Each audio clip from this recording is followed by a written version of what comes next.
When it comes to Xbox, people in general seem to want to see it fail, and I, for the life of me, will never figure out why that is. For one thing, I think that all the console makers need to be in the business. They play well off each other. It benefits us as gamers to see them all do well.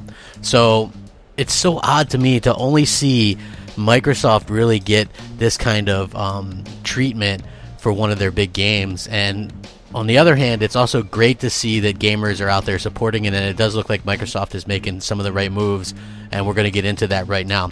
What's up, everybody? Crapgamer here with Crapgamer Reviews, back with another video. Thank you guys so much for checking it out. I certainly do appreciate it. It means a lot to me when you guys check out the content, and please hit that like button as well, as that helps out the channel tremendously. I don't really ask for much from you guys, so if you wouldn't mind just hitting that like button, share it, whatever, that'd be great.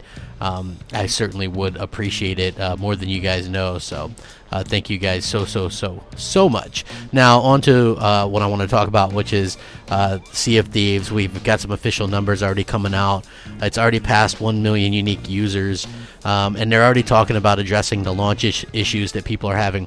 One of the problems that Xbox games have in general is when they come out, you have this subsect of quote-unquote gamers, like these PlayStation people or some of these PC people. Not all of them, mind you, so don't think that I'm lumping them all together, because there's good people on both those sides, but you have the vocal minority and the trolls and things like that on the PlayStation and PC side, and they're kind of wanting Microsoft to fail. And then you have Xbox gamers, some who could be legitimately disappointed with the game. Maybe the servers aren't really working up to stuff when they're trying to play, or maybe they're just not having fun.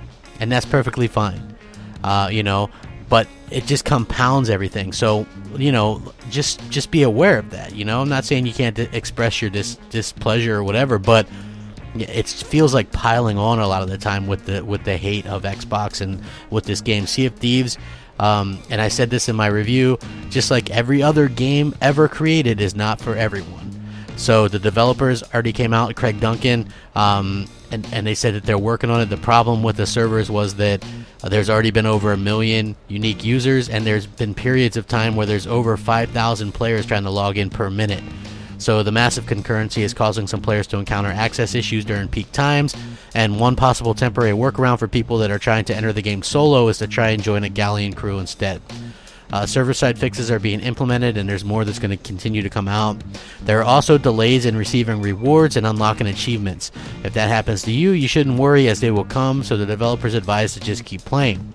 You shouldn't try to fix the issue by logging out and back in, as that just exacerbates the concurrency issue. And Rare actually hopes to have a fix for this before the game hits peak time tomorrow.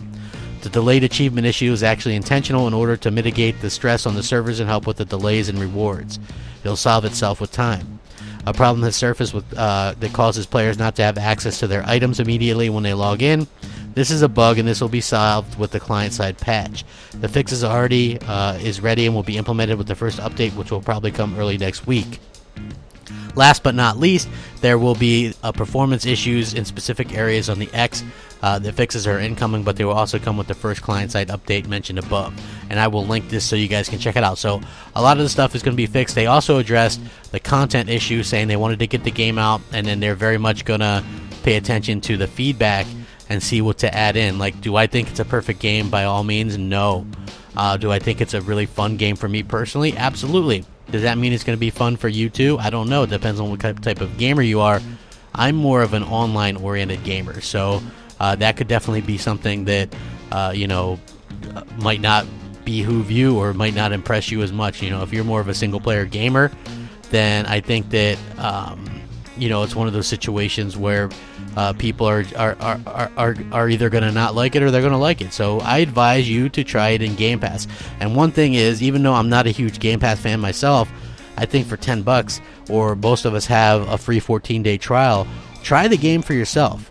If you're like, oh man, wah, the game is $60 and there's not enough content, well, try it first with Game Pass and then see what's up.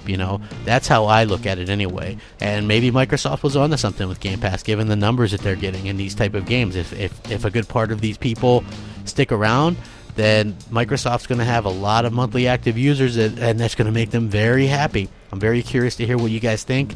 Sound off, rate, comment, subscribe. Thanks for watching. Rack 'em up. Crapgamer out.